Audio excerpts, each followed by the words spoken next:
Delicious, meat nutritious, and the snack that packs a real protein punch, Wonderful Pistachios. Each 1 ounce serving has 6 grams of protein, giving you over 10% of your daily value and making Wonderful Pistachios one of the highest protein nuts out there. But perhaps more than that, I love all of the flavors they have. Their sea salt and vinegar ones are my favorite when I'm craving that flavor, but still want to keep it healthy. But that's just the tip of the iceberg. Wonderful Pistachios come in a variety of flavors like chili roasted, honey roasted, smoky barbecue, and jalapeno lime, to name a few. Perfect for enjoying with family or friends and taking them with you on the go.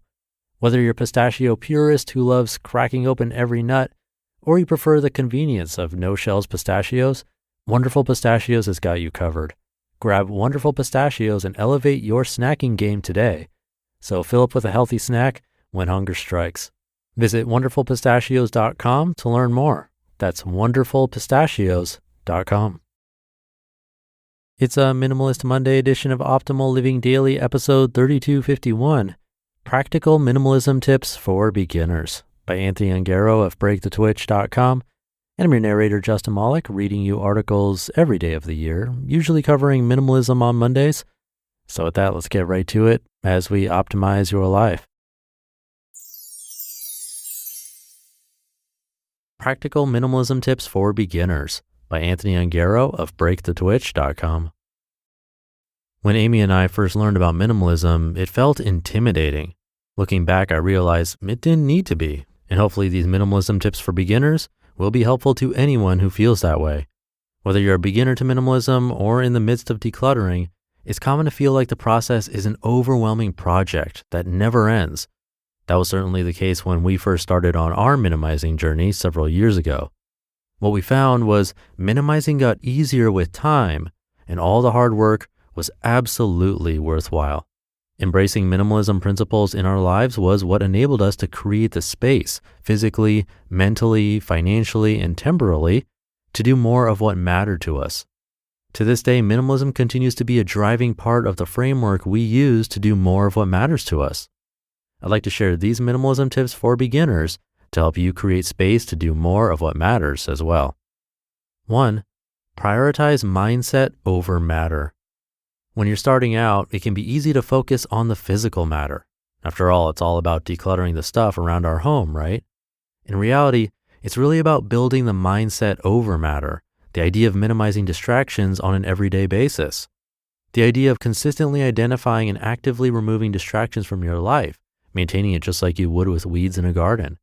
Developing the mindset is what will keep you going far longer than wanting to get rid of stuff. As you go along, it will get easier and easier to build the mindset and make those decluttering decisions. For more ideas on intentional living and minimalism, get actionable and practical strategies in my book, Break the Twitch. If you're looking for even more, join us in the Break the Twitch member community for exclusive access to brand new audio courses each month, private live stream Q&A sessions, and a member-only community forum. 2. Choose a system and stick to it. There are many methods and ways to declutter, but the important thing is to choose a system and stick to it for a while. Sticking to a system helps to develop the mindset and keep up the momentum of decluttering. What ended up working best for Amy and me was the MINS game, but we didn't realize it was until we finished the first round and then a second round. We needed to stick with it for a while before we saw the benefits. As you get further along, you can change it up and you'll eventually figure out what methods work best. These days, we simply declutter little things here and there as we go along, with maybe 1 or 2 bigger decluttering sessions each year, depending on what's going on. 3. Remember slow and steady. Especially towards the beginning, it can feel like nothing is really happening. The clutter in the room may still be there, the drawer still crammed with too many items, the basement full of boxes of who knows what. On the flip side, it can also feel amazing to clear off surfaces in closets and to sell, donate, or get rid of things. But it's not really about that. What makes the biggest impact is the small and continuous decisions you make on minimizing distractions over time.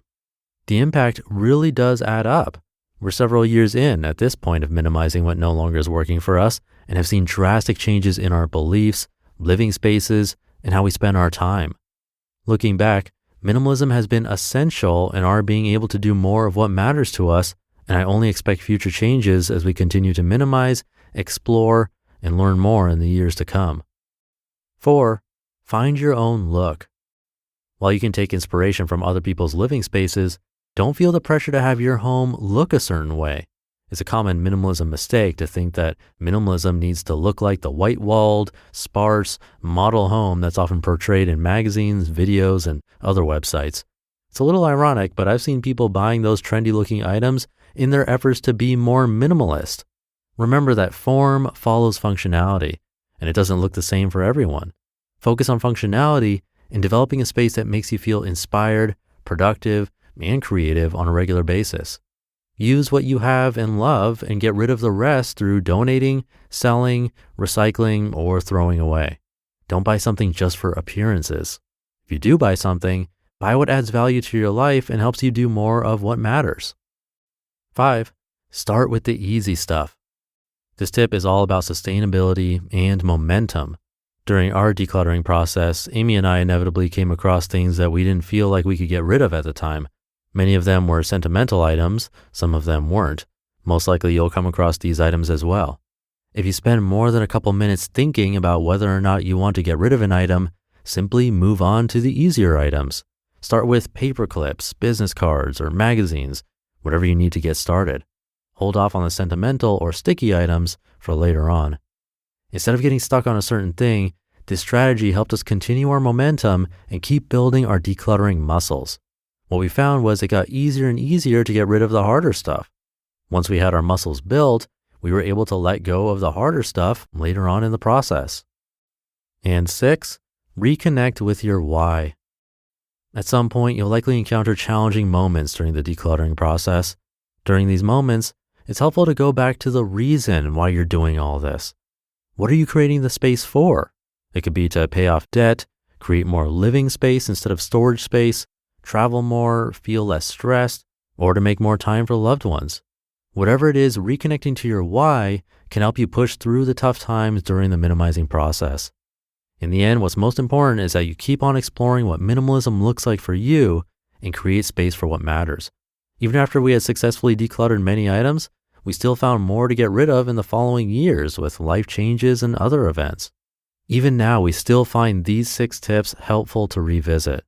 Really, these aren't just minimalism tips for beginners. They can be reminders as we change, evolve, and grow throughout our lives. You just listened to the post titled Practical Minimalism Tips for Beginners by Anthony Ongaro of breakthetwitch.com, and I'll be right back with my commentary. Thank you to Anthony. I can relate. When first thinking about minimalism, it's easy to go on a big decluttering mission, maybe playing the minimalism game of getting rid of 1 item on the first day of the month, 2 items on the second day of the month, and so on. Or doing the minimalist packing party and packing things up into boxes, then only unpacking them when the item is needed. But at the end of the day, it sort of feels like spinning our wheels if there's no change in mindset, because what gets decluttered just ends up being replaced with something else. One trick that I've mentioned before is trying to create a rule of 1 in, 1 out, where if you purchase something or even get it for free as a gift or whatever, you then get rid of something. And it works well for clothing, like if you get a new item of clothing, you then donate or sell 1 item of clothing. I think that's a good way to build a muscle over time. But in any case, hopefully this one was helpful for you, especially if you're new to the idea of minimalism. But with that, have a great rest of your Minimalist Monday. Thank you for listening and sticking around until the end. And I'll see you tomorrow with another post where your optimal life awaits.